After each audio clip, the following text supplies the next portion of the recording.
It is exactly 9:31. This is News and Views on Salam Media, and we are now going to be talking with Sunny Morgan. He is an activist with BDS, and he's also with climate. He's also an activist with climate justice. We're going to be looking at the issue around, obviously, Dewfresh milk facing a boycott amid Palestine's ongoing genocide. So let's welcome to the program our activist, and that's you, Sunny Morgan. A very good morning. Welcome to the program. Thanks, Julie. Thanks for having us on the program. Okay, so let's understand the reason why Dewfresh.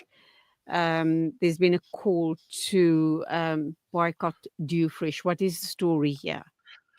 So, to be quite honest, I'm rather confused because Dewfresh is not on the boycott list with BDS. So, I believe I've seen a post where a listener sent in a message to Salam Media or to another organization, having seen a carton of milk with some Israeli or some Jewish branding. So we have to be careful when we just call for boycotts of products that have some branding on. Remember that this is the week of Jewish festivals like Passover or Pesach as they refer to it. So you would be able to go into some of the supermarkets and see the branding. And basically what the branding is saying is that this product is suitable for Pesach or for this festival or for It's this kosher. religious. It's Yeah, I kosher. think it Yeah, it's indicates a kosher. kosher. Actually, Yeah, now that you're mentioning that, yeah.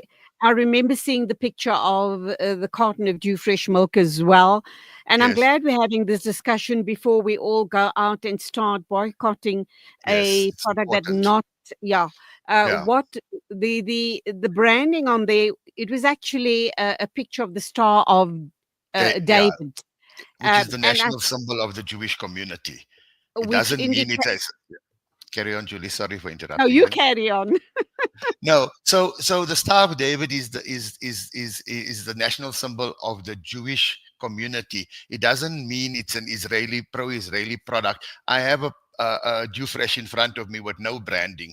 It's a common brand of milk bought across the country, and it's been in operation in South Africa for many years. It's a locally owned company. It's not like Clover, for instance, that is an Israeli-owned company in South Africa, Miltech. So if we're going to be, of course, we want to do our part. We want to be conscious shoppers, but we have to be careful how we go about it. One of the easiest ways to do it is to actually physically look at the list of products on the BDS list of boycotts. On my fridge, you can see there's a white paper on my fridge stuck. It's a 2-page document of all of the products that I personally boycott, and not necessarily on the BDS list. We have to be very strategic if we want impact. So there are products on the BDS list, and if we want to have impact and we want to make a difference and we want to bring these brands into conformity, then what we're going to have to do is simply be quite careful what we choose. Obviously, there are thousands of products to choose from, but we have to be focused on where we can have the maximum impact. So, for instance, Microsoft has just in the last couple of days been added as an Apex brand to the BDS list. So, as consumers, as while we are conscious and while we are heartbroken about what's happening in Palestine, we can make a greater impact, and we can, if we all unite around a targeted approach to our boycotts and our sanctions and our divestment.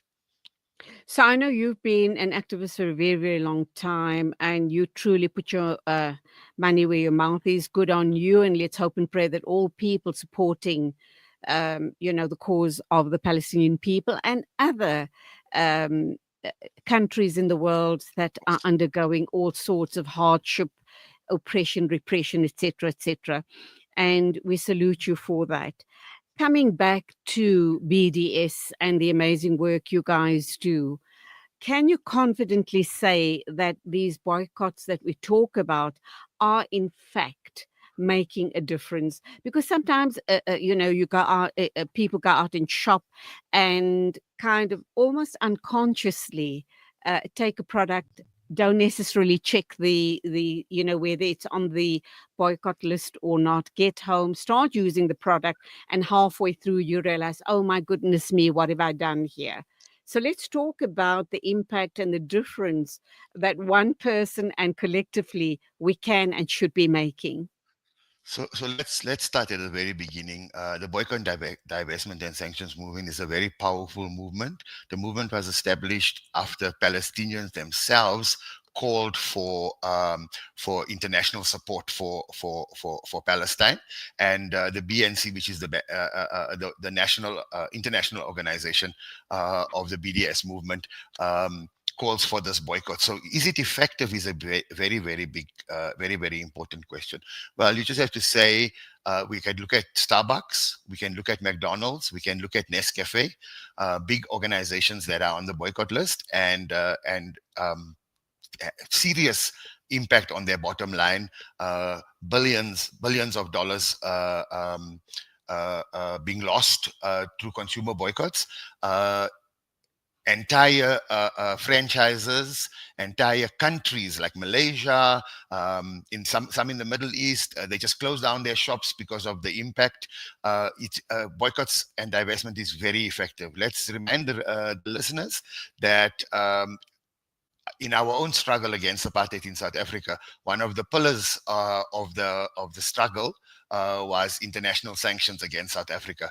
So boycott, sanctions, and divestment is a central pillar to resistance, and we must do that collectively. We can just see how local brands struggle. If you look at Cape Union Mart, for instance, we have a targeted boycott against all their brands. Cape Union Mart, Poetry, and I think the other one's called Outback, if I stand to be corrected.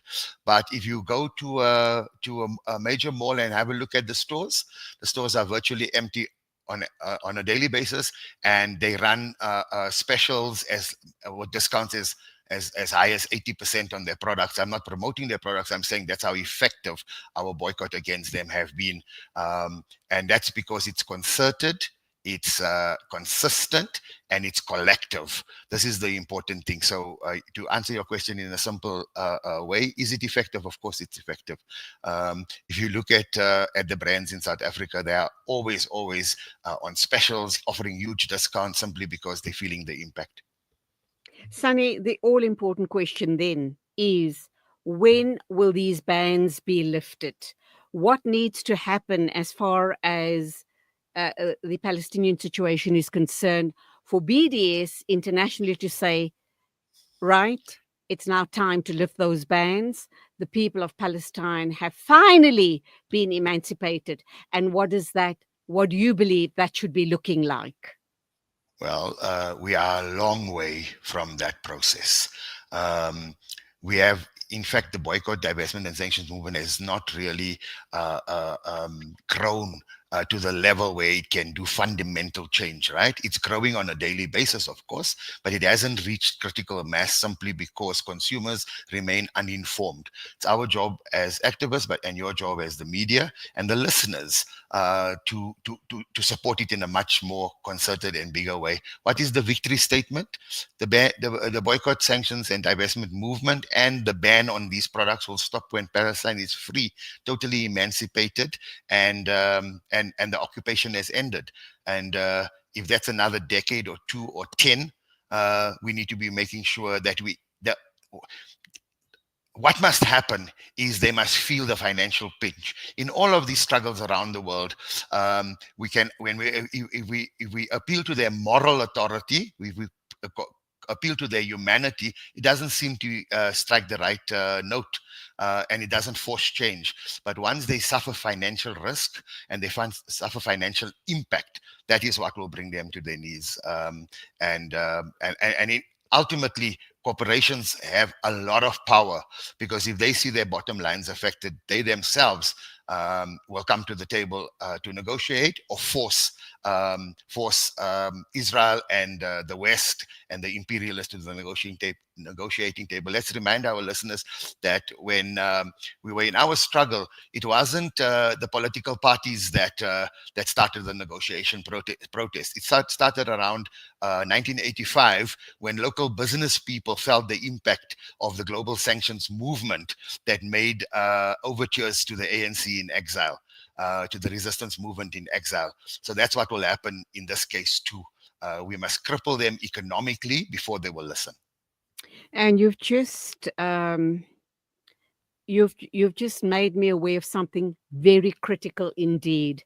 For a long while now, whenever you're engaging with people regarding the situation in Gaza, and we're always kind of asking, uh, what more can I do? What more should I do to make a difference? And I've just now realized, yes, I know protests are, good placard protests on street corners, outside of embassies, etc., also serve a purpose. But I think what you've now highlighted is absolutely critical. We need to educate ourselves as to what are the products we ought to and should be boycotting. We can get alternatives, even if it means it's going to cost us a little more. Let's go that route, and collectively we can and make a big difference. And Sunny, I think you guys at BDS have your work cut out for you. I think run with this. Make people aware that this is the route to go, because this way you can and will make a difference. I agree, Julie. This is the one thing that is directly in the hands of every single consumer. And the alternatives don't have to be more expensive. You don't drink Coca-Cola and you buy Kingsley. Kingsley is obviously cheaper. So this is the idea that there are alternatives, and we just need to do our homework to find it. Absolutely. Thank you indeed. And I do hope you guys are going to go out in a very big way with a huge campaign. Having said that, we also understand that there was protest action at Wits University yesterday, and that was due to the fact that there was an Israeli pianist giving a concert. I also understand that approximately 100 or more people protested at the Wits Education campus gate with drums, chants, and unwavering presence. And good on them, absolutely good on them. It seems that from time to time you have these people, these Israelis, coming into the country very surreptitiously, and then go on and have an audience with people, and make a statement. So what's your stance on the situation? I'm trying to just find the person's name here. I'm just looking at my notes, and that is Israeli pianist Yaron Kolberg. He was invited to perform in South Africa, and I'm kind of wondering, why did Wits University give him a platform? Is it again due to Absolutely. funding? Is it because their funders are perhaps Jewish? So the concert was hosted by the Johannesburg Music Society. I was one of the activists outside yesterday. It was a phenomenally impactful protest. We prevented, by just sitting down peacefully in the middle of the road, prevented concert goers from going to the protest, so much so that there were less people inside the auditorium than there were outside protesting, which we think is a great win.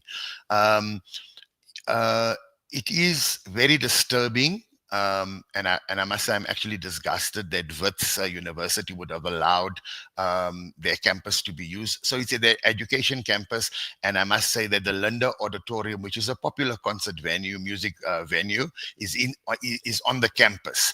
So Birds might be able to explain it away, but I'm still disgusted that it's still used, still made one of their facilities available to be used. The pianist is a world-renowned pianist, but he's also an Israeli soldier. He's also played in the Knesset, and he's also played for for Netanyahu and the president of Israel on a number of occasions. He's an avowed Zionist himself.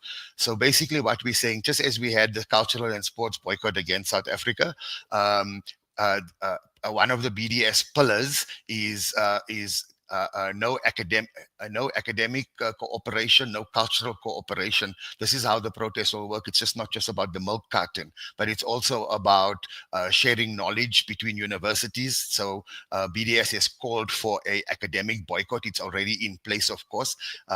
Some organizations like UNISA and Forte, and to a limited extent UCT, have indicated that they will have no cooperation with Israeli universities. The missing link in that conversation, amongst other universities in South Africa, is also Wits, who have not made that kind of statement.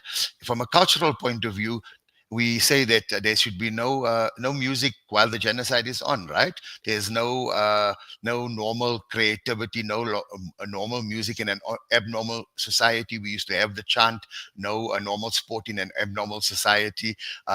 So these are central pillars of the BDS campaign. So we that particular event was quite spontaneous. Not lots of new people at the protest. The reasons for that is because it was advertised on social media and everybody just appeared. The idea was to make so much noise that you will drown out the concert voices. We had a chance to engage with a lot of people as they were walking in, and the campaign was well managed. We had a protest outside the gates. We had a protest outside the venue inside the campus, and of course we had some concert goers themselves who, in a wave of two at a time, would come up and protest. We have reports from inside the protest that that the pianist was visibly disturbed because the kind of atmosphere was quite tense. So when you go to a music concert, you want a different kind, especially if you're a classical pianist. You probably expect a different kind of reception. He was totally surprised to get the reception that he did. And this is the kind of things that we need to do. So sometimes effective protests, shouting louder than the other person is effective, because we wanted to drown out this kind of complicity, this kind of introducing kind of normality to a seriously abnormal situation. And I think it was quite effective. We need to have more of those calls. This is a shout out to everybody who came to the protest, but it's an appeal to Right. the people on the Mhm. campus, to the students on the Absolutely. campus, to also resist in a way that's meaningful and safe for them to do. Sunny, absolute pleasure talking with you. And we salute you. We salute BDS and keep up the amazing work. Keep up the awareness. And we're pleased to have people like you in our midst. God bless. Keep safe. Until the next time, all the Thank best. you, Julia, and thank you for the opportunity again. Free Palestine. Absolutely. 9:49 news and views moving along. And our next guest is, of course, standing by. Let's just take a quick and short ad break, and then we'll be joined with our next guest.